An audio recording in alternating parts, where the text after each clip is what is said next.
Hi అండి, welcome to Arshi's cooking and blogs. ఈరోజు మన రెసిపీ నేను నా స్టైల్లో రసం ఎలా పెట్టుకుంటానో నేను మీతో షేర్ చేసుకుంటాను.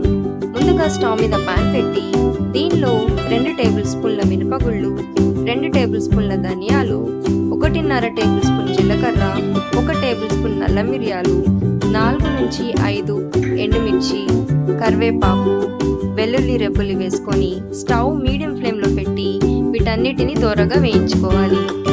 ఇలా వేయించిన తర్వాత దీన్ని గ్రైండ్ చేసుకొని ఆ పౌడర్ని మనం స్టోర్ చేసుకోవచ్చు. అప్పుడు మనం రసం చేసేటప్పుడు చాలా ఈజీగా అయిపోతుంది. ఇలా గ్రైండ్ చేసిన తర్వాత స్టవ్ మీద గిన్నె పెట్టుకొని నూనె వేడైన తర్వాత దీనిలో ఎండుమిర్చి, తాలింపు దినుసులు, కట్ చేసుకున్న ఉల్లిపాయలు వేసి వేయించుకోవాలి. ఇలా వేయించిన తర్వాత దీనిలో కరివేపాకు వేసుకొని తాలింపులు బాగా వేగే వరకు వేయించుకోవాలి.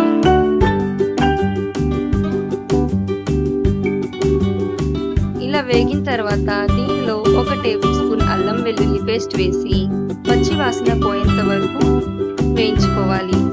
ఇప్పుడు దీనిలో టమాటోలు పేస్ట్ చేసుకొని వేసుకోవాలి. నేనైతే ఇక్కడ 2 టమాటోలు వేసుకున్నాను. ఇలా టమాటోలు పచ్చి వాసన పోయేంత వరకు ఉడికించుకున్న తర్వాత దీనిలో 1/2 టేబుల్ స్పూన్ పసుపు, రుచికి సరిపడా ఉప్పు వేసుకొని ఒకసారి బాగా కలుపుకొని దీనిలో చింతపండు రసాన్ని వేసుకోవాలి.